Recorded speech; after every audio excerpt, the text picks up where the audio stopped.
Blog Talk Radio. Boa noite, meus amigos. Estamos aqui outra vez. Vamos começar aqui com uma mensagem que, aliás, eu reproduzi no meu site, que foi uma circular do Blog Talk Radio, uma circular passada pelo Alan Levi, que é o Chief Executive Officer do Blog Talk Radio. Uma mensagem muito simpática, que diz o seguinte: eu vou ler só 2 parágrafos aqui.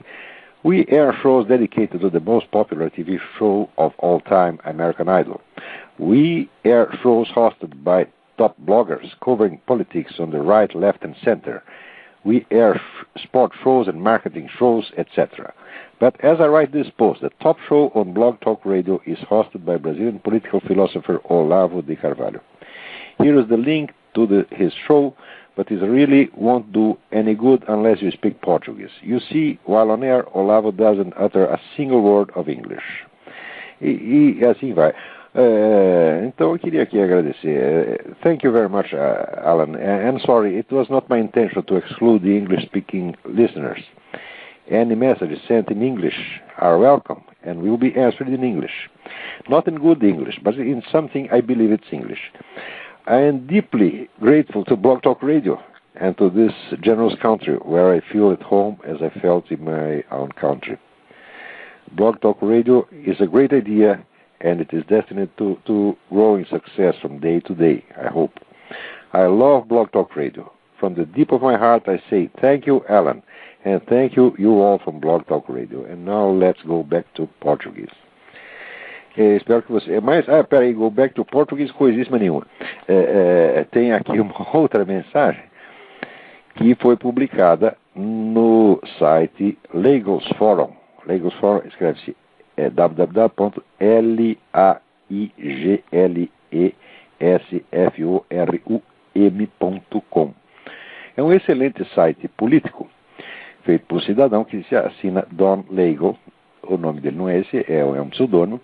Não vou dizer quem é, mas é um grande linguista, um homem de grande cultura, e compreende português perfeitamente, e lê os meus textos, e de vez em quando ele troca umas figurinhas. E como ele havia feito um esforço para divulgar os meus artigos, sobretudo aqueles que são de interesse maior para a atualidade política americana, eu escrevi um bilhetinho para ele agradecendo e dizendo que depois de observar ter estudado a questão da influência da mídia americana na formulação da política exterior americana desde o tempo da Guerra do Vietnã até agora, eu tinha chegado à conclusão de que a grande mídia americana, o establishment da grande mídia americana, era uma organização criminosa dedicada a destruir o país e a promover a glória de seus inimigos, né? Então eu mandei isto para ele, dizendo que estava muito preocupado porque eu vi o que a aliança entre comunistas e falsos conservadores, falsos direitistas fez no Brasil, e que eu estava horrorizado ante a perspectiva de que o mesmo acontecesse aqui, porque afinal de contas o que acontece no Brasil não afeta em nada, exceto para nós brasileiros, mas o que acontece aqui afeta o resto do mundo, né? E agora está havendo um esforço enorme para derrubar mesmo a soberania americana, derrubar mesmo a soberania americana e entregar tudo para a ONU. Daqui a pouco nós vamos voltar a este assunto. Mas daí eu mandei essa mensagem para o Don e ele publicou então junto com as seguintes linhas. Eu vou ler uma parte aqui, mas vocês podem ler lá no Lagos Forum. Dear reader, it's my sincerest hope that you will come to love Olavo de Carvalho as he has loved you and your country and welcome him. É o meu mais sincero desejo que vocês venham a amar o Olavo de Carvalho como ele amou vocês e esse país, e que vocês lhes deem as boas-vindas. Olavo is a brilliant and masterful writer and public speaker and reminds me so much of Alexander Solzhenitsyn. And by that I mean the historian and political activist Solzhenitsyn, who is still virtually unknown because we have ignored him too. Olavo é um brilhante e hábil escritor e orador público, e ele me faz lembrar muito de Alexander Solzhenitsyn. E com isto eu quero dizer o historiador e ativista político Solzhenitsyn, que ainda é virtualmente desconhecido porque nós o ignoramos. I implore you to listen to Olavo and take him very seriously. He cares passionately about the United States more than many of us care about us. Eu imploro que vocês ouçam o Olavo e o levem muito a sério. Ele se preocupa apaixonadamente pelos Estados Unidos, mais do que muitos de nós nos preocupamos conosco mesmos. A syndicated writer appearing in various mainstream Brazilian newspapers, he had done everything in his power to warn of the impending debacle in Brazil, but to no avail. Um colunista que é publicado em vários jornais da grande mídia brasileira, ele fez tudo o que podia para avisar quanto ao iminente debacle no Brasil, mas não adiantou nada. Now he is here and is attempting to play the catcher in the rye in his adopted country as well. The last best hope of mankind on earth. Agora ele está aqui, está tentando fazer o apanhador no campo de centeio. Essa é uma alusão ao livro do J.D. Salinger, que eu li na minha juventude e adorei naquela época. Não sei como gostaria hoje, mas... Agora, então o Olavo está fazendo aqui o Catcher in the Rye no seu país de adoção também, que é a última e melhor esperança da humanidade da Terra. I believe I know exactly how he feels, because I sense that 12 o'clock is quickly approaching here, as well as so much remains to be done. Yet for many it is Mardi Gras today, but tomorrow perhaps slavery for all. Eu acredito que eu sei exatamente como ele sente, porque eu percebo que a hora do meio-dia, quer dizer, a hora decisiva, a hora da decisão está rapidamente se aproximando e que ainda resta tanto por fazer. E, no entanto, para muitos aqui é terça-feira de carnaval. Mas amanhã talvez será escravidão para todos. Imagine if Ted Kennedy and Nancy Pelosi were given unlimited power here. That is comparable to the situation in Brazil today. The far-left President Lula has almost total power over the press, the legislature, and the military. He has tacitly approved the presence of the FARC in that country and treats these narco-terrorists, enemies of freedom, as friends and allies. Hugo Chávez is also one of his closest allies. E imagine se Ted Kennedy e a Nancy Pelosi obtivessem poder limitado aqui. Isso é comparável à situação no Brasil. O presidente de extrema esquerda, Lula, tem poder quase total sobre a imprensa, a legislatura e os militares. E ele aprova tacitamente a presença das Farc naquele país e trata esses narcoterroristas, inimigos da liberdade, como amigos e aliados. Hugo Chávez é também um de seus mais próximos aliados. For the most part, the cowed Brazilian press no longer dares to print Olavo de Carvalho's columns. Na maior parte, a imprensa acovardada do Brasil não ousa mais publicar as colunas do Olavo de Carvalho. A few years ago, this dreadful situation was unthinkable.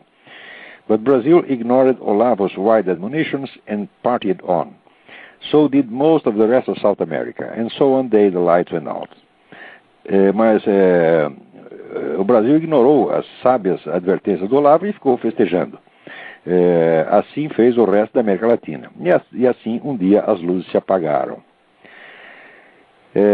Let us do everything in our power to avoid making the same mistake here. If we take that misstep, I believe Reagan's prophetic words will come true, and we will take the first step into 1,000 years of darkness. God grant us wisdom. Façamos tudo o que está em nosso poder para evitar cometer o mesmo erro aqui. Se cometermos esse erro, acredito que as palavras proféticas de Ronald Reagan vão se tornar verdadeiras. E nós vamos dar o primeiro passo em direção a 1000 anos de escuridão. Que Deus nos dê sabedoria. Muito bem. Thank you very much, Don. Thank you for your kind words, and God bless you, not only for your words, but for your patriotism and your courage. And let's go back to Portuguese. Muito bem. Vamos ver o que está acontecendo aqui. Olha, a semana passada eu estava falando a respeito desse pessoal do PT, que há muitos anos está perfeitamente informado a respeito da ingerência das Farc nos assuntos nacionais, ingerência criminosa. Quer dizer, as Farc, primeiro, as Farc são os grandes distribuidores de cocaína no Brasil. Aquela quantidade que o Fernandinho Merabar mencionou, que ele trazia naquela época já 200 toneladas de cocaína por ano, é suficiente para endoidar o país inteiro. Tá certo? Isso está sendo descarregado anualmente no mercado brasileiro pelas Farc. Né? Então, primeiro, eles sabem perfeitamente disso. Segundo, eles sabem que o pessoal das Farc está treinando a turma do PCC e do Comando Vermelho para sequestros, assaltos, etc, etc. E sabem também que o pessoal da Farc está treinando a turminha do MST para operações de guerrilha. O governo sabe de tudo isso. Tanto sabe, pode alegar que não sabe, mas olha aqui, isso aqui saiu no site do Ministério das Relações Exteriores, www.mre.gov.br. Saiu a notícia do Correio Brasiliense, que diz o seguinte: a presença do grupo guerrilheiro colombiano Forças Armadas Revolucionárias da Colômbia, FARC, no Brasil, não se restringe hoje apenas à montagem de bases estratégicas para o tráfico de drogas e armas na selva amazônica. As ações das Farc incluem o treinamento de criminosos e líderes de movimentos sociais, entre eles como se houvesse alguma diferença. Criminoso e líder de movimento social é tudo a mesma coisa. Isso é tudo narcotraficante, ladrão, assassino, contrabandista, filho da puta, é isso que eles são, porra. Muito bem. Inclui o treinamento de criminosos e líderes de movimentos sociais, entre eles o Movimento dos Trabalhadores Sem Terra, MST. Os centros estão montados estrategicamente na fronteira do Brasil com o Paraguai. Relatórios sigilosos em poder de autoridades brasileiras e paraguaias. Note bem, isto saiu no site do Ministério das Relações Exteriores, que diz que está em poder deles mesmos. Relatórios sigilosos que registram a ocorrência de pelo menos 3 cursos sobre técnica de guerrilha destinados a brasileiros. A escolha da região de Pindotiporã pelas Farc não é aleatória. O local vem sendo usado há pelo menos 2 anos como ponto estratégico para o tráfico de maconha, cocaína e armas. É a mesma coisa do tempo do Fernandinho Beiramar. Daí ainda diz aqui, os levantamentos do Serviço de Inteligência Externa da Secretaria Nacional da Droga, Paraguai, revelam que um dos locais utilizados como centro de treinamento das Farc no Paraguai é a fazenda do brasileiro Dioclésio Festa. O nome do cara é significativo, porque tudo isso é festa, né? Agora, de vez em quando o governo sai aí querendo mostrar serviço, nós prendemos não sei quanto corrupto, prendemos narcotraficante. A pergunta é, prendeu alguém das Farc? Tem alguém das Farc na cadeia? Não tem um, porque quando vai parar um que esteja ligado ao Farc, ao Almiro, ou a qualquer dessas outras organizações criminosas que fazem parte do Foro de São Paulo e que são sócias do PT, o que faz? O PT se mobiliza imediatamente para tirar os caras da cadeia, como fez com os sequestradores do Abílio Diniz, como fez com os sequestradores do Washington Oliveto, e como fez agora com esse seu Olivério Medina, tá certo? Que se diz padre. Padre é a puta que eu pariu, não é padre coisíssima nenhuma. E pior é o seguinte, que até o pessoal da igreja fica apoiando o cara, ainda sabendo que ele está usurpando, tá certo? O título de padre Olivério Medina, se faz de padre, falso padre, porra!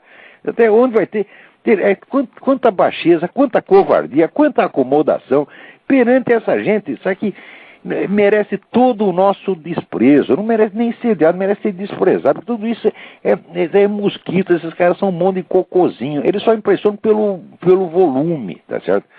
Porque se você juntar 10 trilhões de moscas fazendo cocô ao mesmo tempo, você produz o PT. Foi assim que a origem do PT foi essa. Né? Dizem que se originou no movimento do ABC, não, foi cocô de mosca que juntou tanto que começou a falar. Daí, muito bem, muito bem diz aí o senhor Marco Aurélio Garcia, assessor especial de política externa da Presidência da República, durante o encontro de prefeito e vice-prefeito do PT, dizer o seguinte: todos aqueles que fazem parte do conjunto dos partidos trabalhadores são soldados de uma grande batalha. Tá certo? Daí dizendo, no passado algumas gerações lutaram muito solitariamente e hoje nós vivemos algo fantástico, que é um governo presidido por um operário e que desencadeou na América Latina um movimento que levou ao poder diversas forças progressistas. Olha, isso é quase tão bonito quanto aquele discurso do Lula, que acho que 15 de, não lembro se junho ou julho de, quando foi 2005, que eu comentei no artigo do Diário do Comércio, no qual ele confessa como funciona o Foro de São Paulo, confessa que é uma organização oculta, clandestina, que eles disfarçam o que faz, confessa que tomava decisões secretas, já que o presidente da República tomava decisões secretas junto com o Hugo Chávez e Fidel Castro, essa putada toda, tá certo? Quer dizer, governava o Brasil sem dar satisfação aos brasileiros, dando satisfação só para os amiguinhos dele. Agora, diz o Marco Aurélio Garcia, que de fato foi o PT que desencadeou na América Latina um movimento que levou ao poder diversas que eles são forças progressistas. Força progressista eles não são progressistas, quer dizer que vai para o lado do progresso. Quer dizer, isso não é uma denominação objetiva, isso é apenas autoelogio, né? É progresso da merda, entendeu? Isso aqui é. Muito bem. Agora,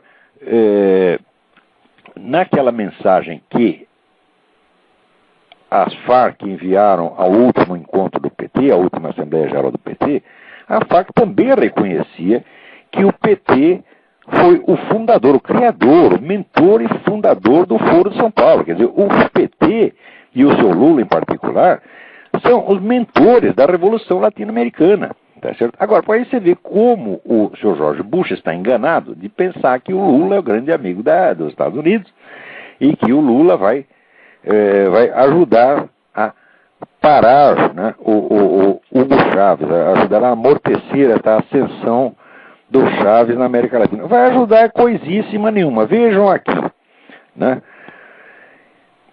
Aqui está publicado lá Nación. Menciona uma notícia do Globo que eu não li, mas ele diz aqui: o Diário Brasileiro, o Globo, indicou que apesar da disputa de liderança regional que propõe a Venezuela, o comércio e os investimentos justificam o interesse do Brasil pelo país vizinho.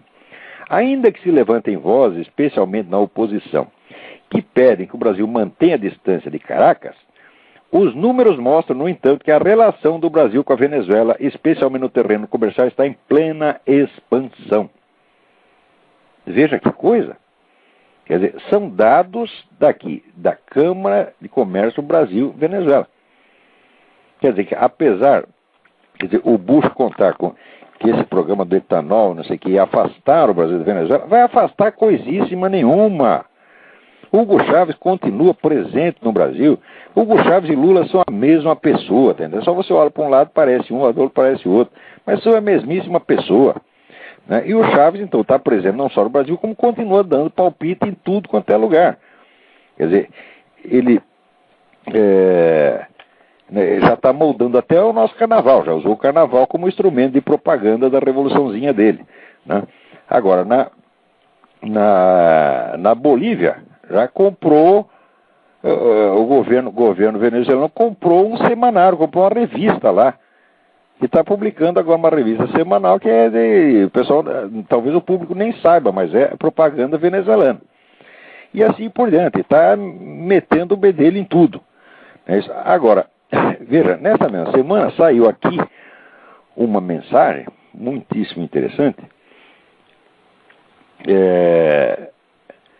que me foi enviada aqui pelo Carlos Granier, mas é assinada pelo irmão dele, Marcel Granier, que é o presidente da RCTV, aquele canal de TV venezuelana que o Hugo Chávez quer fechar. Então diz aqui: as mostras de força, dignidade e inteireza que deram aos trabalhadores da RCTV e suas famílias nesses difíceis momentos me enchem de admiração e estima. É por eles e pela Venezuela, cidadão presidente, é uma mensagem dirigida ao Hugo Chávez, que continuamos firmes na nossa decisão de fazer com que se respeite o nosso direito de continuar operando, continuar funcionando. Na RCTV, há quase 3.000 pessoas que têm o direito de continuar trabalhando na mesma empresa onde escolheram trabalhar durante tantos anos. E há mais de 5.000 trabalhadores indiretos que têm direito a continuar em seu trabalho e seus negócios. Então quer dizer que o Hugo Chávez ele vai pôr na rua essas 8.000 pessoas porque ele quer fazer mais uma TV estatal, TV para puxar o saco dele. Quer dizer, é impressionante. Né? Daí prossegue aqui a mensagem: o senhor já tem o controle total da Assembleia Nacional. Não contente com isso, conseguiu que esse organismo lhe outorgasse poderes ilimitados para legislar e reformar a Constituição. O Poder Judicial está submetido constantemente à intimidação e à pressão do seu governo. Né? E hoje se busca, então, fechar o canal mais antigo de televisão venezuelana. Quer dizer, o negócio assim é uma calamidade. Como é que se deixou esse sujeito chegar lá? Agora, quem fez isso? Quem fez isso foi o Foro de São Paulo e foi o Lula, porra. Quer dizer, vai dizer que, existem... Isso é enganação, pô. A esquerda vive enganando as pessoas. Ela mesmo faz o crime, ela mesmo assume o outro lado, faz propaganda contra. Vocês vão ver daqui a pouco como é que funciona isso. Quer dizer, esse negócio de dizer a esquerda está dividida, isso aí era como o conflito sino-soviético. Isso é para enganar a trouxa. Faz de conta que está brigando, tá certo? Só para você ficar desguarnecido. Mas no fundo eles estão de pleno acordo. E Lula e Chávez é como é o conflito sino-soviético, é no soviético e China. Não teve conflito nenhum. Né? faziam de conta que estavam brigando, mas tudo briga de comadre. Na hora H eles estão juntos contra você. E aqui, eu não sei se o governo americano está realmente enganado quanto ao Brasil, ou se faz de conta que está enganado, porque está interessado, porque o presidente estaria interessado na integração latino-americana, porque ele, como um membro do CFR, tá certo? Ele também está interessado na tal da Comunidade Norte-Americana, né? Que é a liquidação total da soberania norte-americana e a dissolução numa unidade que se chamaria a Comunidade Norte-Americana, que juntaria o México, o Canadá e os Estados Unidos. Agora, vocês viram que coisa impressionante. O porta-voz da Casa Branca, Tony Snow, disse que a comunidade norte-americana é um mito. Mas que cara de pau! Mas que imensa cara de pau! Quer dizer, os documentos oficiais do negócio, já acordo assinado entre o próprio George Bush, tá certo? O presidente Fox do México e o primeiro-ministro do Canadá, Paul Martin, assinado já 2 anos atrás, já tem documentos assinados, isso aí já existem milhões e milhões de documentos comprovando que isso já está em andamento, e o cara vai dizer que é um mito. E daí imediatamente aparece, a imprensa puxa saco, né, aqui um tal de Philip Dine, escrevendo no St. Louis Post-Dispatch, afirma que a comunidade norte-americana é baseada num rumores da internet, e que tem os poucos grãos de verdade que levaram pessoas a uma conclusão sem fundamento. Ora, como conclusão sem fundamento, isso não é um raciocínio, isso é um fato. Quer dizer, os documentos atestam que a coisa já está decidida. Quer dizer, já está decidida, já está em avançadíssima fase de implantação, tá certo? E agora, dificilmente isso vai voltar atrás. Você verá agora, por exemplo, quer dizer, não é só isso. Quer dizer, você tem a comunidade norte-americana, você tem o Tratado da Lei do Mar, que está sendo imposto pela ONU, e que vai praticamente tirar a soberania dos Estados Unidos sobre a sua própria área marítima, tá certo? E você tem essa lei da anistia para os ilegais, que vai fazer um rombo aqui no território americano, isso aqui vai virar casa de mãe Joana, onde pode entrar cada um. Quer dizer, isso aí é para acabar. Agora, parece que o presidente Bush, que todo mundo diz que é direitista, nacionalista, etc., ele está trabalhando exatamente por contrário, ele está querendo acabar tudo, porque ele é a favor desse negócio da anistia para os ilegais, ele é a favor da comunidade norte-americana, tá certo? E parece que ele é a favor do Tratado da Lei do Mar. Quer dizer, o que mais falta? Você, com esses 3 itens, você acabou com a soberania norte-americana. Vocês, por favor, deem uma olhada no site Accuracy in Media, né? E procurem lá o artigo a respeito, escrito pelo meu amigo Cliff Kincaid. O Cliff Kincaid é um dos jornalistas americanos mais bem informados, mais sérios, mais honestos, corajosos. O sujeito fala as coisas na lata mesmo, né? Inclusive tem um debate com o presidente do New York Times, né, que ele botou o sujeito abaixo de merda, tá entendendo? Quer dizer, falou lá um monte de coisa, o cara não tinha resposta. Enfim, foi que nem aquele debate meu com o João Pedro Stedler. O cara saiu batendo pezinho, dizendo, se eu soubesse que ia ser tratado assim, não vinha aqui.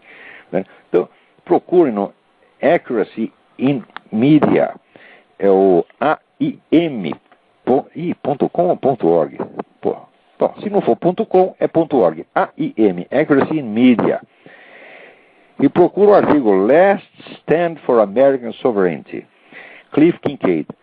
Leiam isso e vocês vão ver como esta identificação que o pessoal da esquerda brasileira faz aí entre o poder globalista e os interesses da nação norte-americana é uma mentira cínica. É uma coisa assim, não dá nem para imaginar, porque é 180 graus o contrário. Esse negócio globalista é todo contra o interesse norte-americano. Vocês veem, essa coisa, por exemplo, de aquecimento global. Né? Esse negócio de aquecimento global, isso aí foi inventado apenas para destruir a indústria norte-americana, para quebrar mesmo a soberania norte-americana. Por quê? O país que mais polui no mundo, nos Estados Unidos, é a China. E ninguém fala da China, ninguém reclama da China. A China pode continuar poluindo. Agora aqui, tá certo? Os caras querem fechar a indústria, botar um monte de multa para tudo quanto é lado. E no fim, o negócio é dizer reduzir em 80%. Se for reduzir em 80%, tá certo? As emissões aqui de gás da indústria, acaba a indústria, né? Então, os caras inventaram até isso para acabar com o negócio. E quem é que está fazendo isso? É Al Gore, que foi vice-presidente da República, é George Soros, e assim por diante, essas fundações, Rockefeller, etc. E esse pessoal quer acabar com os Estados Unidos. Quer dizer, eles não representam o interesse americano de maneira nenhuma, eles estão contra os Estados Unidos. Tá certo? Eles estão tão contra os Estados Unidos quanto ontem estavam contra os Estados Unidos, o Hitler e o fascismo europeu todo. Ora, agora também quem está contra é esse Jimmy Carter. E Jimmy Carter, essa semana, deu uma entrevista dizendo que o presidente Bush é o pior presidente americano de todos os tempos. Mas, olha, o Jimmy Carter está dizendo isso por excesso de modéstia. Porque que eu saiba, o Bush, no pior momento da sua gestão, ele chegou ali nos 34% de popularidade. Mas o Jimmy Carter chegou a 22%. Quer dizer, o país inteiro, tá certo? Achava que o presidente Carter era um presidente de merda, tá certo? E a hora que o sujeito saiu foi um alívio. E quando ele saiu, seguindo-se aqueles 8 anos gloriosos da gestão Reagan. Então você imagina um mico que nem esse Jimmy Carter concorrendo com o homem do talento, do brilho, da grandeza do Ronald Reagan, não dá nem para não dá nem para começar a conversa. Agora, ele está tirando proveito da situação relativamente ruim do Bush, tá certo? Porque o Bush é um homem muito hesitante, ele faz as coisas para os dois lados. Para mim é um homem profundamente misterioso, eu cada vez entendo menos a cabeça dele, tá certo? Mas justamente naquilo que ele está fazendo de bom, que é o negócio do Iraque, é aí que os caras vão falar o mal. O resto eles não falam, né? O resto, quem está achando ruim são os próprios aliados do Bush, quer dizer, o pessoal conservador que está achando ruim essas coisas que ele está fazendo com relação à imigração ilegal, Tratado da Lei do Mar, Comunidade Norte-Americana, essa coisa toda. Agora o pessoal da esquerda acha tudo isso ótimo. E aproveita da única coisa realmente boa que ele fez, que não é a ocupação do Iraque, é a salvação do Iraque. Vocês nunca esqueçam que aquele Saddam Hussein ainda tinha matado 300 mil iraquianos. Tá certo? A guerra com tudo, até hoje não matou 10% disso. Tá certo? Então, por enquanto, vamos dizer, comparando, saiu, o custo em vidas humanas saiu barato. Né? Agora, também você não pode esquecer que a origem de toda esta situação ali no Irã, Iraque, quem começou isso foi o próprio Jimmy Carter. Por quê? Foi o Jimmy Carter que desestabilizou o governo que era o maior aliado americano no mundo islâmico, que era o governo do Shah do Irã, e favoreceu a ascensão do Khomeini. Quer dizer, o Jimmy Carter é culpado pelo maior problema que tem os Estados Unidos, que é hoje o Irã. Quer dizer, o Irã é o grande inimigo americano, está lá fazendo bomba atômica para soltar aqui, né? Já está, como é que se diz? Eles estão tão loucos por energia atômica que agora tem o dinheiro iraniano, tem o simbolinho do átomo, né? Quer dizer, que eles pretendem ganhar dinheiro explodindo os Estados Unidos. Então, quem criou essa situação foi o Jimmy Carter. Tá certo? O Jimmy Carter é um sujeito que tinha que ser, vamos dizer, denunciado e exposto à vergonha, porque ele foi o pior presidente americano. Não há comparação. George Bush, por pior que seja, não chega aos pés. George Bush não criou um problema desse, não criou um inimigo deste tamanho, tá certo? Quer dizer, ele não vai lá e desestabiliza um governo aliado para colocar um governo inimigo. O cara que faz isso, o presidente que faz isso, tinha que ser fuzilado, pô. Oh, meu Deus do céu. Peraí, tem gente na linha aí. Vamos ver quem está na linha. Pavo? Eu? Tá me ouvindo? Estou perfeitamente. Quem tudo bom. Aqui é Marcos de Porto Alegre, tá falando. Oi, tudo bem? Tudo bem, o senhor? Tudo certinho. Não, o seguinte, bom, eu não estou acompanhando o programa aí porque eu não consigo conectar a internet, né? Ao vivo no Talk Radio, né? Não, eu não sou contrato do Yuri lá, eu não sou cliente da Microsoft. Depois você ouve a gravação. Vamos lá. Não, diga. É o seguinte, uma pergunta sobre lá o seu livro lá, o Jardim das Aflições, né? Uhum. Tem um trecho lá que o senhor comenta, bom, me desculpe o rompimento do tema aí, mas faz como é que é mesmo, uma comparação entre a ideia de que a doutrina era uma espécie de copo d'água, uma espécie de recipiente, e a fé é a água, né? Que seria assim, quanto mais a pessoa se agarra à doutrina, de certa forma, ela nunca consegue alcançar o máximo possível da acesso espiritual. Bom, a coisa básica é o seguinte, eu estou falando com relação ao cristianismo. Sim, o pessoal exatamente. pensa que a fé consiste em você acreditar na doutrina cristã. Não é isso. A fé consiste em você acreditar na pessoa de Nosso Senhor Jesus Cristo e nas promessas que Ele faz. Isso eu compreendi. Então, é a confiança que você tem numa pessoa. Agora, a tradução disso em termos doutrinais é um negócio complicadíssimo que leva muitos anos. E que a maior parte da pessoa pode nem compreender, sem nem por isso deixar de ter fé. Sim. Você está entendendo? Quer dizer, a confiança numa pessoa é uma coisa simples, é uma atitude simples e direta.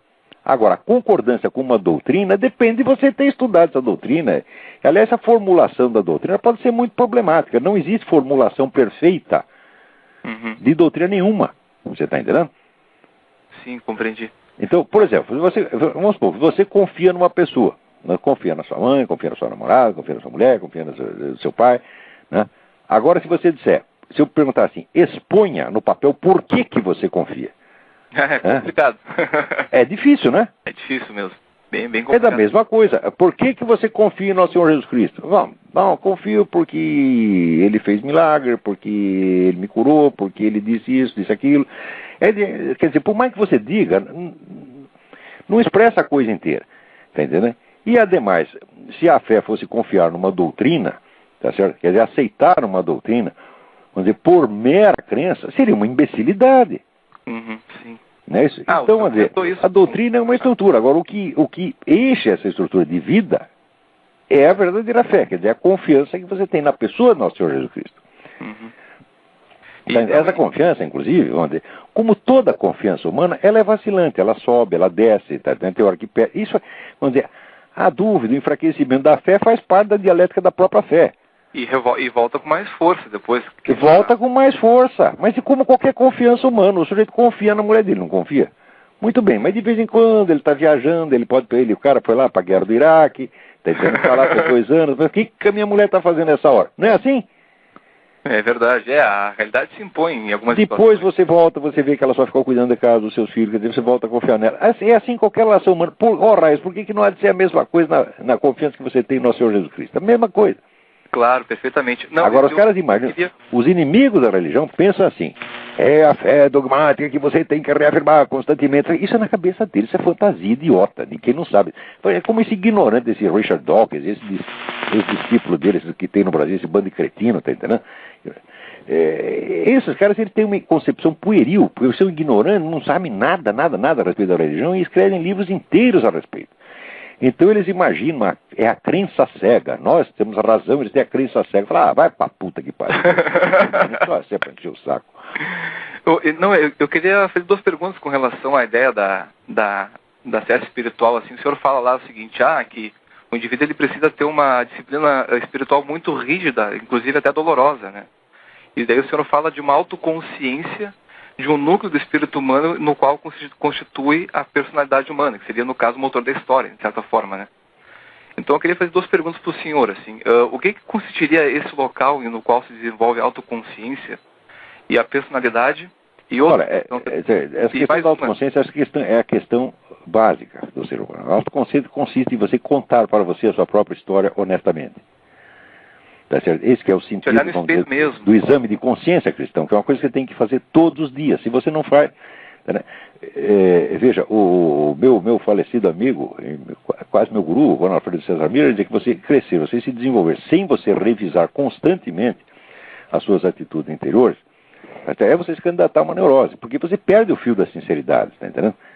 Quer dizer, muitas forças em torno de nós nos impelem, vamos dizer, a mentir, a trapacear, a representar papéis, às vezes até por amabilidade, você não quer desgostar uma pessoa, e aquilo vai criando uma marca de falsidade, vai impregna um pouquinho de falsidade aqui, outro pouquinho, daqui a pouco você não sabe mais quem é você. Então é por isso que todo dia você tem que examinar e ver o que você fez, por que fez, você está entendendo? E você tem que recuperar, no meio dos vários papéis que você desempenhou, você tem que recuperar a sua própria voz, para você poder falar com a sua própria voz, para o próprio Deus. Sim. Você está entendendo? Mas um mundo complexo como o de hoje, né? Você só, claro, e você só... Como a experiência de Santo Agostinho mostra isso. Quer dizer, a verdadeira sinceridade só é possível se você souber que você está perante um observador onisciente a quem você não pode enganar. Porque se for, vamos dizer, apenas sinceridade para apenas os seres humanos, você sabe que você não pode falar do mesmo jeito para a sua mulher, para a sua filha, para o vizinho, para o seu inimigo. Você tem uma linguagem para cada um. Então, a gente nunca diz a verdade completa para nenhum deles. A gente só pode dizer a verdade completa no nosso próprio coração e para o próprio Deus, porque Ele sabe a verdade. Então, esse exercício de... O que a Bíblia quer dizer com esse caminhar diante de Deus? É o sujeito que está o tempo todo, tá certo? Fazendo, dando para si mesmo o feedback do que ele fez, diante de um observador onisciente ao qual ele não pode enganar. Esta disciplina, esta tem que ser uma coisa de ferro, a gente não pode ceder nisto aí. Esta é a disciplina que mantém a sanidade humana. Esta é inclusive a base da inteligência, porque não adianta dizer o nego, tem QI 280, depois tem QI 280, mentiu 3 vezes para si mesmo, já baixou para 12,5. Tá entendendo? A inteligência é fruto do desejo da verdade. Se você quer a verdade, com toda a sinceridade, com todo o coração, você vai obtê-la. Está entendendo? Sim, entendi completamente. Então, esta é a base do negócio. Veja, e para o estudioso de filosofia e ciências humanas, isso é fundamental, porque a própria consciência dele é o órgão cognitivo do qual ele precisa para entender a conduta alheia e para entender o que se passa na sociedade humana. Quer dizer que se a lente interna dele está suja, melou tudo, ele não vai enxergar nada, vai ser uma fantasia. Quer dizer, o sujeito mente para si mesmo, como é que o homem que é falso pode captar a verdade? Ele só vai captar a falsidade. Então existe uma disciplina ascética da inteligência, que é essa disciplina da sinceridade. Não precisa necessariamente ser praticada no contexto religioso. Tá certo? Porque às vezes até praticar veja, o sujeito a praticar confissão no contexto religioso, às vezes serve até para ele escapar da verdadeira sinceridade. Porque ele pensa, eu vou lá, confesso meia dúzia de coisas para o padre, fica tudo limpo. Então não é assim. Assim como a doutrina, no caso. Claro. Quer dizer, os rituais e a doutrina é a mesma coisa, é uma coisa altamente falsificável. Claro. Então tudo isso não adianta nada. Eu não sou contra nem a doutrina, nem contra os rituais, mas isso aí, pensando bem, é nada. Porque quando o Cristo diz, não adianta você ficar, vamos dizer, orando com a boca. Você tem que orar o que ele diz? Note as palavras. Ele diz, orai em espírito e em verdade. Será que a pessoa não entende? Quer dizer, em espírito de você para você mesmo, no seu pensamento, na sua consciência. E o que é para você ficar fazendo essa coisa? Você tem que lembrar os seus atos todos, não é só os pecados. Você tem que tomar consciência de si, ver o que você fez e retomar a sua sinceridade depois de você ter mentido para si mesmo e os outros. Você reconquistar o seu coração diariamente, você voltar a reconquistar a sua voz, reconquistar a sua sinceridade, reconquistar a sua vida, porra. Tá entendendo? Isso é uma coisa mais maravilhosa que existe no mundo. Agora, esses cretinos que não entendem a religião, eles pensam não, que aquilo lá é acreditar numa doutrina e ficar repetindo aquela porra por mera crença. Ora, porra. Fundamentalismo versus ciência. Mas isso é uma coisa de animal. O cara que, olha, dá vontade, eu não vou nem responder, eu vou encher a sua cara de porrada, vou bater em você, não vou explicar porque estou batendo, tá entendendo? Eu passo o resto da vida tentando adivinhar porque que apanhou, tá entendendo? Se não entender, até amanhã vai apanhar de novo, porra. Era assim que tinha que ser, porra. Não é possível, porque burrice de... Porra, o sujeito tinha que ter uma cota de burrice que o sujeito comprava, tá entendendo? Né? Sim. E daí, quando gasta aquilo, ele tem que pagar mais. Agora, como é de graça, os caras abusam, porra. E a gente tem que aguentar, não é saco humano que aguenta esses caras, porra. Né? É difícil discutir mesmo. E todos fazem uma interpretação muito literal das palavras sagradas. Não, e de interpretação materialista, grosseira, absolutamente grosseira, estúpida. Né? É complicado. Bom, eu não tenho muitas armas para poder discutir em termos eruditos. Não discute. Começa assim, já manda tomar no cu logo, porra. Não tem que discutir, não perca seu tempo discutindo. Não deixe que palavras maliciosas confundam você. Está entendendo? Porque a coisa mais fácil do mundo é você montar raciocínios, né? E vir com aquela famosa... Como é que você explica? Como é que você prova? Vai tomar no olho do cu, porra. Por que é sempre nós que temos que provar as coisas? Os caras nunca têm que provar nada. Mas somos de ciência, deveriam saber, né? Deveriam Quer dizer provar alguma coisa. Ciência é uma pinóia, não é nada disso. Eles nem sabem o que é ciência, ficam arrotando ciência aí, pô. Ora, não é nem porque o sujeito estudou uma ciência. O sujeito pode passar anos estudando uma ciência e não ter a menor ideia do que é ciência. Sim. Você pega esse Richard Dawkins, ele estuda ciência há 40 anos e ele não sabe o que é ciência. Ele não sabe, o conceito de ciência ele não sabe. Quer dizer, ele sabe fazer aquela pesquisinha dele. Mas como é a estrutura da prova, o princípio da validade do conhecimento científico, ele não tem a menor ideia do que é isto, pô. Sim. Ele não tem mesmo, isso aí é que nem... Você não é capaz de ensinar um macaco a dirigir um automóvel? Mas você não pode ensinar o princípio do motor de explosão para ele, não pode. Então ele vai saber operar aquilo, mas ele não sabe o que ele está fazendo. E o Dawkins é a mesma coisa. Ele opera esse maquinário científico como um macaco que dirige automóvel, pô. Agora, eu estou falando do Dawkins, não estou falando nem dos seus admiradores no terceiro mundo, que isso aí já é o subnitrato do pó de bosta, tá entendendo? Quer dizer, a gente tem que parar com esse negócio de fingir respeito. Sabe o que mata o Brasil? O que mata o Brasil é a boa educação. Todo mundo tem que ser boa educadinho e falar seu doutor, excelência, etc. Quer dizer, as normas de polidez, o pessoal coloca as normas de polidez acima da verdade, acima do dever, acima do próprio Deus. Isso é uma idolatria da boa educação. A boa educação no Brasil já passou de todos os limites do tolerável, tá entendendo? Então, eu fui educado até uma certa época e muito me arrependo. Se já tivesse mandado um cara tomar no cu anos atrás, teria sido melhor para mim e para eles. Eu demorei também. A gente demora para entender. Pô, e é complicado. Tu fica muito acostumado com uma espécie de educação muito polida, é bem isso que você não falou. Não, e depois o pessoal se prevalece disso. Eles não precisamos aqui ter o debate. Responder porque tem medo de ferir a pessoa e é difícil mesmo romper com a... Mas por que não ferir a pessoa se o sujeito já vem ferir você? Pois é. Ora, pô, os caras querem assim, eles querem te dizer as piores coisas, ferir seu sentimento, te humilhar e quer que você responda educadamente. Eu digo, tu vem pra humilhação comigo? É que a humilhação dos caras, que eles fazem, é sempre astuciosa, maligna. Eles querem ser espertinhos, tá entendendo? Então falaram, olha, eu não sei ser espertinho como você, tá certo? Eu não sei te dar uma resposta inteligente, então quer saber? Vai tomar no cu. Pronto, acabou. Resolve o problema. Pra que eu vou ficar pensando como é que eu vou vencer a malícia do cara? Não pega seu tempo com isso, porra. Ninguém é obrigado a vencer discussão. Sim, claro. Né? Eu tinha uma outra questão, não sei se dá tempo ainda. Dá? Não, era sobre o livro mesmo, de novo, né? Essa questão que eu falei de se desligar do mundo material, e o tempo e o espaço que você fala, né? E se recluir em si. Eu queria perguntar outra coisa, assim, é neste lugar, neste núcleo do espírito que a gente encontraria a Deus, quando falam assim, Deus está em nós. É por aí a questão? Não, é por em primeiro lugar, seguinte, ninguém encontra Deus, não é bem isso. Fica face a face. Deus que vem buscar você. Deus não está dentro de você, nem fora, você está entendendo? Assim como uma pessoa também não está dentro nem fora, está entendendo? Você vai perceber Deus pela ação que Ele faz na sua vida. Você está entendendo? A pessoa fala, meu encontro com Deus, fala, a coisa não é bem assim do jeito que eu estou falando. Você não se encontra com Deus cara a cara, você não pode encontrar com Ele cara a cara, porque você está dentro dele. Nele vivemos, nos movemos e somos, dizia o apóstolo. São Paulo, né? Você está dentro da realidade máxima, o ens realíssimo, o supremamente real, que é Deus. Você não pode sair de dentro disso para se encontrar com Ele. Tá certo? O que você vai perceber, vamos dizer, é a ação dele na sua vida. Às vezes essa ação é tão clara, mas tão clara, que só um idiota não percebe. Agora, se você não olhar para lá, você nunca vai ver. Olha, a prece respondida é a base. Porque olha aqui, eu acredito que a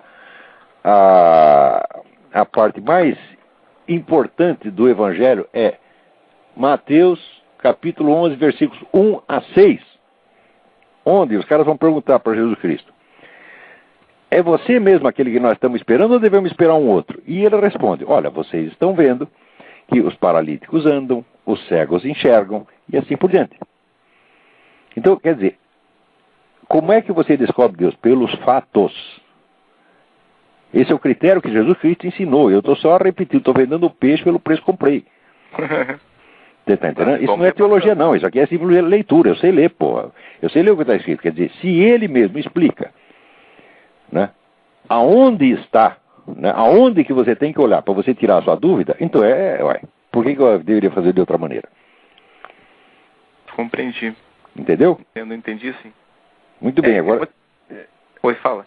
Só que agora não tenho mais tempo, porque eu tenho mais outros assuntos aqui para essa semana. Não, eu estou com um bom tempo, estou ligando aqui do mais longe possível dos Estados Unidos, né? Então, não, ligue...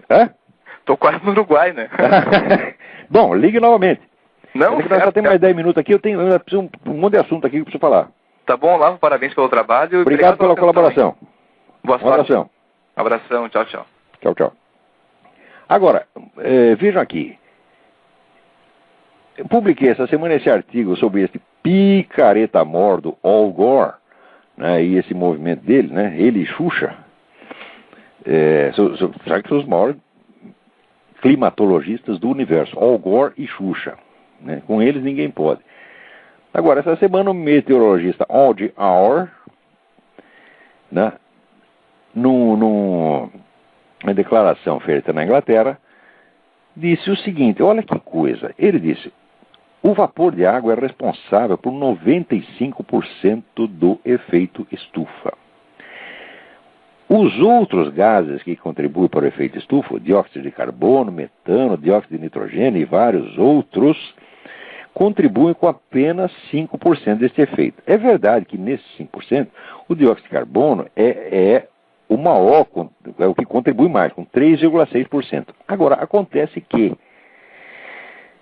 deste 3,6%, o dióxido de carbono resultante das ações humanas é 3,2%. Quer dizer, a contribuição humana, tá certo, ao calor é 3,2% de 3,6%.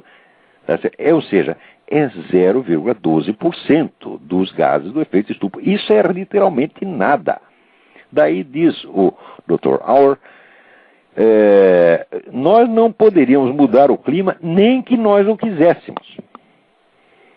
E diz ele, isso deveria encerrar a discussão. E deve mesmo, tem que tapar a boca desse filho da puta todo.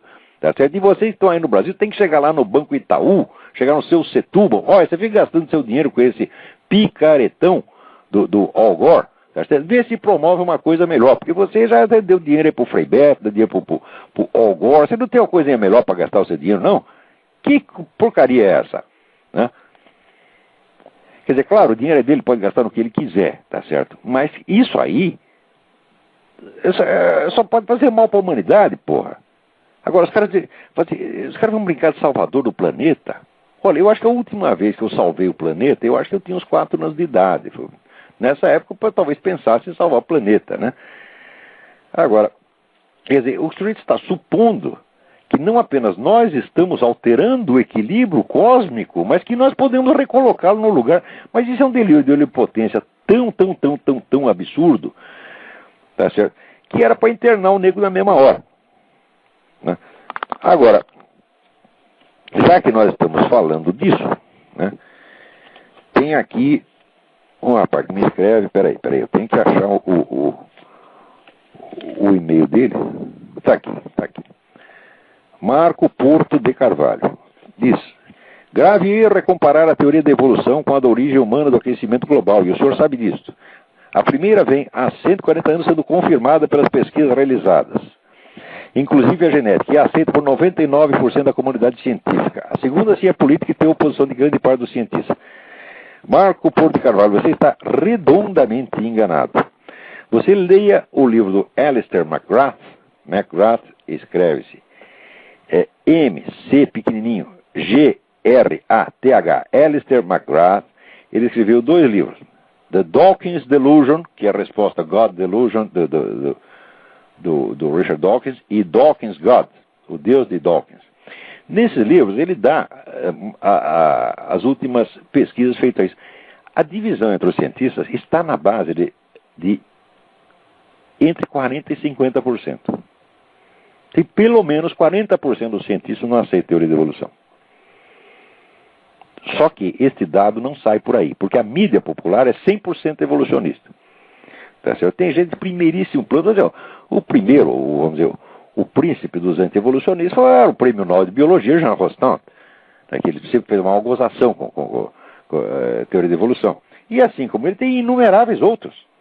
Agora, se você pega um sujeito que está cheio de PhDs, né, E tão logo ele fala uma palavra contra a teoria da evolução, você nega o estatuto profissional dele, então aí não vale, aí trapaça. Mas é exatamente isso que faz, é isso que a mídia faz. E tem gente como você que acredita que 99% da comunidade científica aceita a teoria da evolução. Isso é simplesmente mentira. E vender essa mentira você comprou. Tá certo? Agora, eu pessoalmente, eu não sei se houve evolução ou se não houve. Tá certo? Eu sei o seguinte, que tudo que eu leio a respeito me parece altamente persuasivo. Quando eu leio evolucionista, parece ter razão. Daí eu leio o anti-evolucionista, também parece ter razão. E o simples fato de ser assim, já significa que é uma pretensão criminosa você querer encerrar o debate. Dizer, não pode ter mais debate, nós já temos consenso. Você tem consenso de metade, pô, a outra metade está contra. Tá certo? Agora, se vocês não deixam os caras falar, bom, então daí dá a impressão que está 100% a favor. Quer dizer, o que eles têm demitido de gente aqui porque atacou a teoria da evolução é uma grandeza. Eles não querem que ninguém fale. Quer dizer, eles estão vivendo com o negócio. O barco está furado, está vazando para tudo quanto é lado. E querem, então, varrer a poeira para baixo do tapete, querem sumir com a coisa. Pô, isso aí não... Quer dizer, os evolucionistas têm feito tanta fraude. A fraude começou no dia seguinte, tá certo? Darwin, que eu saiba, nunca fez fraude nenhuma, tá certo? Mas... note bem, leia direitinho Darwin. A pessoa lê a teoria da evolução, mas não lê a origem das espécies. Eu li a origem das espécies quando eu tinha 16 para 17 anos e voltei novamente de vez em quando a ler um pedaço. Ele diz claramente que não há provas da teoria dele. Ele espera que as provas surjam no futuro, mas ele diz que não há prova nenhuma. Tá certo? Ele há apenas indícios. Bom, indícios existem em favor de uma teoria, existem em favor da teoria da hipótese contrária. Tá certo? Então, até hoje nós estamos no confronto de indícios. Há indícios de que sim e há indícios de que não. Qualquer pessoa honesta é obrigada a dizer isto, porque há elementos dos dois lados, porra. Não é uma brincadeira. Não é que eu queira bancar o neutro brasileiro, adora ficar neutro para ele parecer superior. Eu digo, mas não, mas ali, até o momento, eu acho que os argumentos estão dando empate. Tá certo? E se não der empate, o simples de haver uma objeção torna essa objeção preciosa. Por quê? Porque ciência é a investigação das hipóteses contrárias, porra! Né? Sem isso não existe ciência. Agora o cara dizer, não, nós já chegamos aqui a um consenso.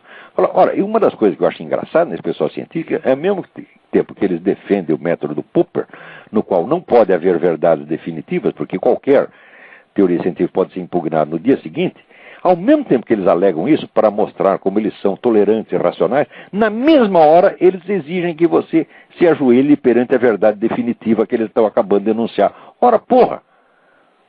A gente precisa acabar com essa ilusão, tá certo, de que a ciência é uma coisa muito pura, de que eles são inteiramente racionais, eles estão sempre não têm interesses escusos em jogo. A própria origem da ciência moderna já foi uma empulhação. Eu já mencionei aqui para vocês, na origem da Royal Society, tá certo, houve uma ocultação proposital de elementos místicos, esotéricos que estavam ali, ocultação proposital, quer dizer, todo o pessoal da Royal Society, os fundadores todos eram ocultistas, tá certo? E criaram uma pseudo-imagem, tá certo? De pura racionalidade para vender para trouxa. Até hoje tem trouxa comprando. Tá certo? Na verdade, se você estudar o meu livro, A Teoria dos Quatro Discursos, Aristóteles, você vai ver que a separação entre o raciocínio científico e o raciocínio pré-científico é absolutamente impossível sob todos os aspectos. Quer dizer, quando na evolução do estudo de alguma coisa, você chega, partindo das percepções sensíveis, indo depois para a imaginação simbólica, pelo tratamento, vamos dizer, voluntarístico e retórico da coisa, depois para o dialético, até chegar na formulação lógico-científica, esta formulação, ela é sempre provisória, ela vai se dissolver em seguida.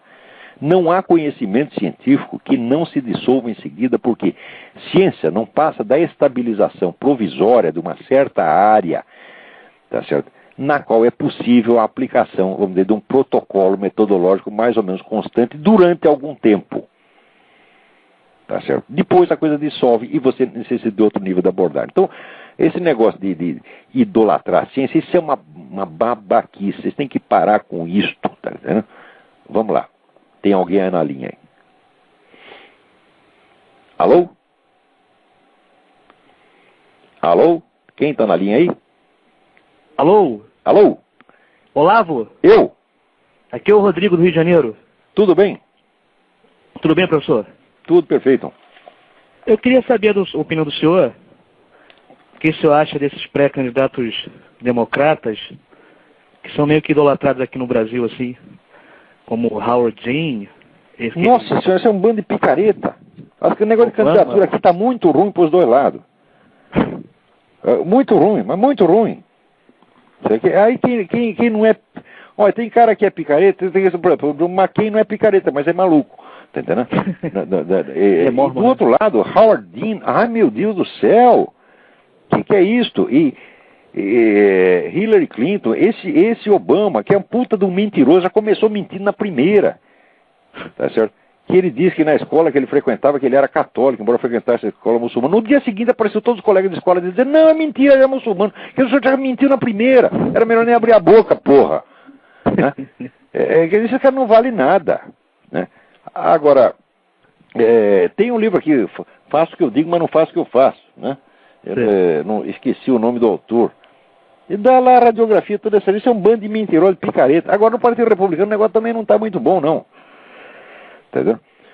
Porque o Giuliani, ele só parece que é bom nesse negócio de defesa, de segurança. Ele tem umas atitudes firmes, ele tem umas boas ideias com relação a isso. Mas no resto, é tudo em cima do muro. O negócio abortista, nem sim, nem não, muitas vezes pelo contrário. Você quer parecer bonzinho para os dois lados. O Mitt Romney é a mesma coisa, né? Entendeu? O único que eu confio é o Fred Thompson, que ainda não disse que é candidato, né? Mas se Deus quiser vai dar tudo certo, o Fred Thompson há de ser presidente desse negócio aqui, tá? E vai ser melhor para nós aí, tá, né? Tomara. Aqui tem uma certa empatia para esses candidatos aqui no Hélio Graça. O brasileiro só gosta do que não presta. Mas não votar no Lula, porra. O sujeito que votou no Lula ainda quer dar palpite na eleição americana. Porra, você votou no Lula, para votar no Lula para presidente 2 vezes. Quer dizer, brasileiro acredita em qualquer coisa. É verdade. Né? Quer dizer, acredita na Rede Globo, meu Deus do céu. Acredita até na Folha de São Paulo. Né? Depois disso, agora, aí faz mais propaganda do Partido Democrata do que aqui. É incrível, que o brasileiro adora o Partido Democrata. Quer dizer, eles mesmo falam horrores dos presidentes democratas, do Kennedy, do Johnson, etc. Mas no dia seguinte né, querem dar a ideia de que é tudo maravilhoso. Né? Ok, professor. Muito bem, obrigado pela colaboração. Mas antes de terminar o programa, eu quero falar uma coisinha aqui. E essa não pode escapar aqui. Hugo Chávez disse que o Papa Bento XVI deve pedir desculpas pelas declarações sobre a evangelização na América. Como chefe de Estado, rogo à sociedade que peça desculpas aos povos da nossa América. Acredito que isso é correto. Né? Com a conquista da América, aconteceu algo muito mais grave que o Holocausto da Segunda Guerra Mundial. E ninguém pode negar isto. Nem a sociedade pode negar o Holocausto aborígene nesta terra. Fala, não pode negar o Holocausto, porque o Holocausto havia antes dos espanhóis chegarem. Tá certo? Quer dizer, essas religiões malditas que os caras tinham aí, que é na base do sacrifício humano, que tinha festivais anuais, que matavam de uma só vez 20 mil pessoas colhidas nas tribos vizinhas, né? Isso, por exemplo, os astecas arrasavam as tribos vizinhas, colhiam lá um monte de gente para fazer uma festança no fim do ano, matar 20 mil pessoas. E não era só o pessoal de cima que matava, não, só o sacerdote, o governo, não. A cidade inteira participava, se lambuzava de sangue e achava aquilo lindo, maravilhoso, como o seu Chaves acha, tá certo? Os espanhóis acabaram com isso à força e tinha que acabar mesmo. Isso aí, essas culturas eram como cultura nazista. Essa cultura tem que acabar. Ou então nós vamos dizer, nós não podemos acabar com os campos de concentração porque isso é cultura nazista, vai desrespeitar. Né? Nós temos que respeitar a diversidade. O alemão tem direito de pensar diferente de nós. Você acha isso? O alemão tem direito de pensar diferente de nós, merda nenhuma, e esses astecas, esse pessoal também não tinha direito nenhum. Essa cultura tem que acabar. Tá certo? Eu estou com o Hernán Cortés e não abro. Por quê? O Hernán Cortés, quando ele chegou, as tribos pequenas todas se aliaram a ele para derrotar os astecas, tá certo? Porque aqueles caras eram um flagelo, tá certo? Foi essa a cultura que os caras acabaram. E os índios que tem hoje, a maior parte dos índios que tem por aí, não são descendentes desses caras, são descendentes de outras tribos que foram salvas por Hernán Cortés, tá certo? E pelos outros ocupantes da América Latina. Quer dizer, holocausto, seu Augusto, holocausto caralho, você tá entendendo? Vai lamber sabão, cala a boca, burro, porra, a teoria vai ter... Pô, eu queria um dia encontrar esse Chaves, que diz que o cara fala grosso, vai falar grosso da puta que eu pariu, que você é um cretino, semanalfabeto, mentiroso, metido, pô, cala a boca, burro.